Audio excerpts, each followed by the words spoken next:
It's Teardown Thursday, and today we're going to tear down and make completely inoperable an old broken Bell 9200 or Dish 9200. Same receiver, just different country. Anyway, this thing's shot. It doesn't turn on. We're going to salvage some parts out of it and show you what's inside. This is an old Bell ExpressView 9200 receiver, complete with the old access card. This is obsolete. This unit was an old dual tuner. I actually have the same unit myself. These were expensive. This was given to me because it's been taken out of service. So I've been given permission to gut this thing like a fish. And we're going to pull the hard drive out and see if the hard drive can be reformatted and used. It should be able to use it. The reason that these can't be used anymore is because they transitioned from an MPEG-2 data stream to an MPEG-4, and this receiver only does MPEG-2.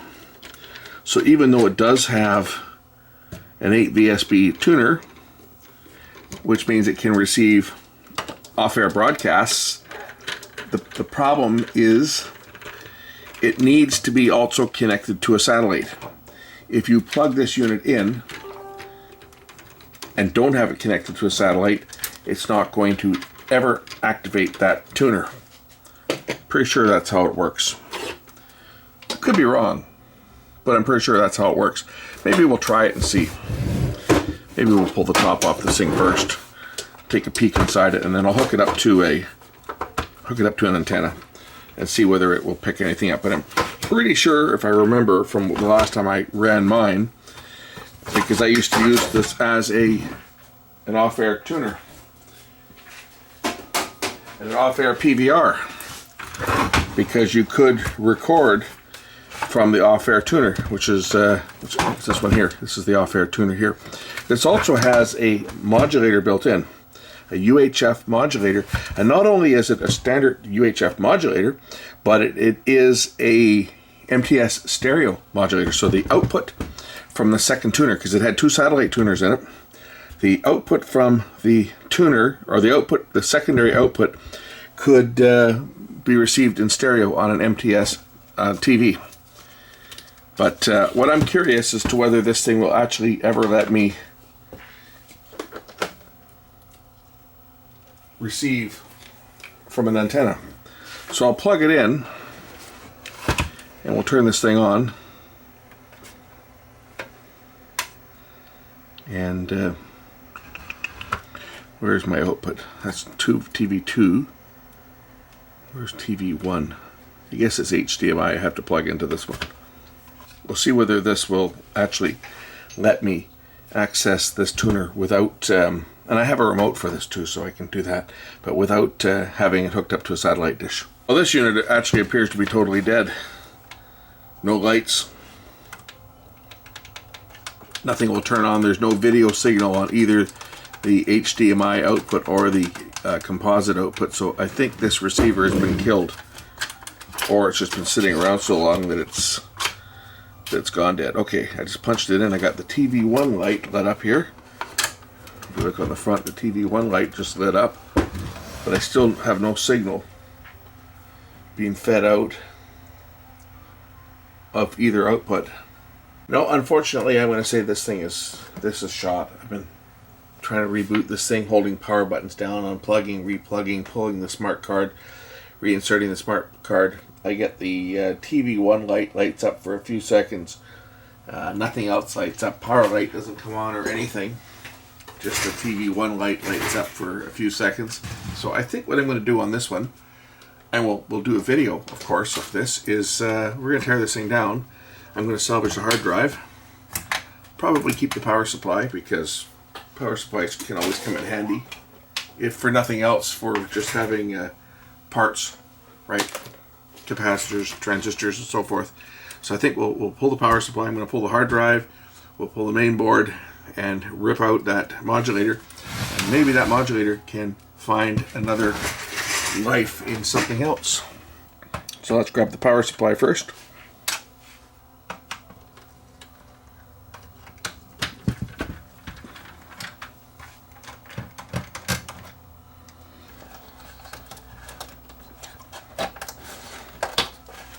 these nice heavy duty plugs.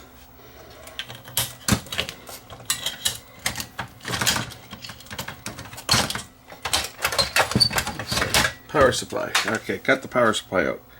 We'll throw that aside because there's always good parts that are probably still okay on here, like these caps that are rated at what temperature are these? They're green, so they're probably even higher temperature. Oh, they're still 105. I think the orange ones are 125, but these are 105 degree. So we'll put that in the pile of old boards. I now want to pull the main board out.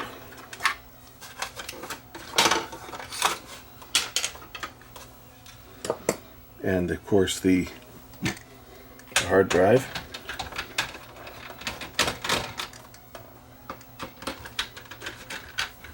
And there'll be a fan in here that I can salvage as well.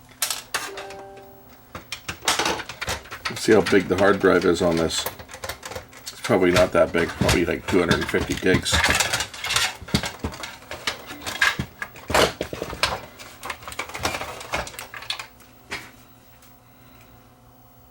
Just a standard SATA drive. Of course, the programming on here is encrypted, so even if there's anything recorded on it, we won't be able to recover it because it's all encrypted. They did that to stop people from trying to copy programs.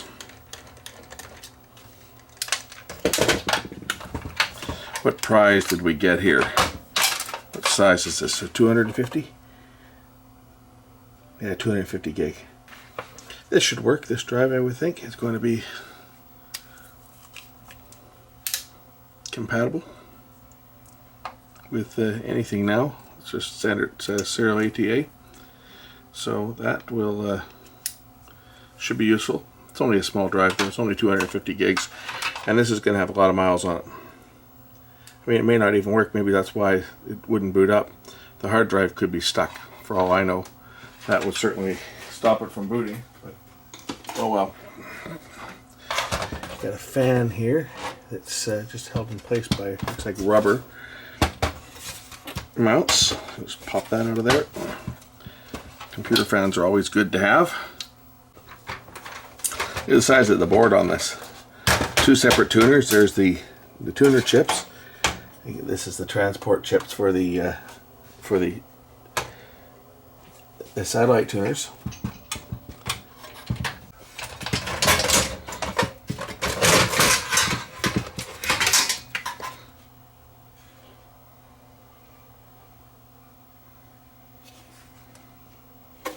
So this is the little modulator I'm interested in down here at the bottom.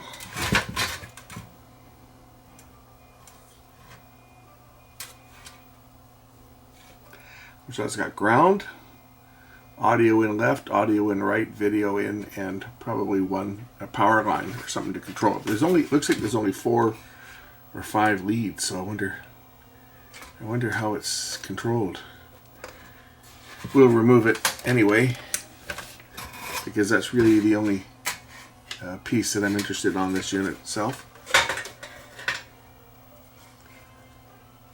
There's really nothing else on here that's of any value or any use, and chances are this modulator is not really any use anyway. It's just something to have. This is the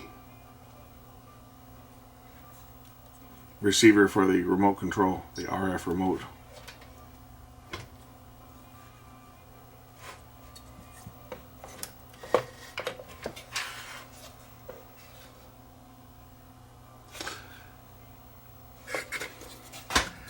So here's the little modulator that I want to grab. So now my soldering iron is up to temperature. We'll just remove it, and then the rest of this can go in the scrap heap.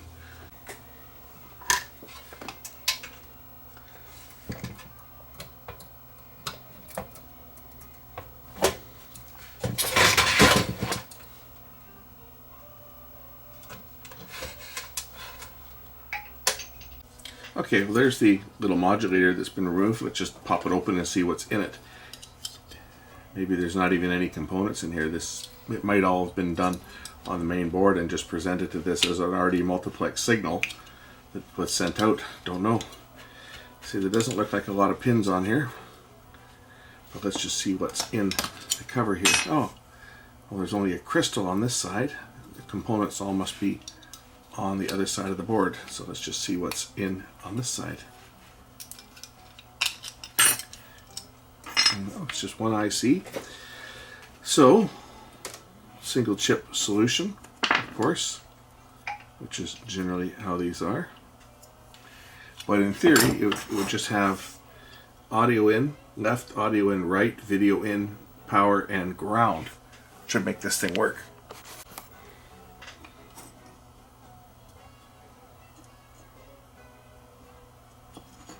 Anyway, I have the part number for this thing. It looks like it might have been made by LG. Maybe, maybe not. But I have the part number for this, so maybe down the road we'll look up and see what that does and what the inputs are on it. See if I can get that to run as a standalone modulator. So I'm just going to throw the top on this thing because this unit is now going to go off to be recycled. There's nothing else on here that are of any value, including the smart card, because I'm sure these are all probably disabled at this point in time. Anyway, that's it. Teardown of a Bell 9200. It's the same as an old Dish Network 9200. So this is an old receiver. This goes back 20 odd years, and right down to where the HD TV first rolled out, when everything was MPEG 2, and then when they switched over to MPEG 4, they made all these ones obsolete, shut them all down, and made everybody upgrade to new receiver boxes. Anyway, that's all we can show on this one. It's a teardown. There you go. Hard drive salvaged, power supply salvaged. The rest of this to recycling. Bye.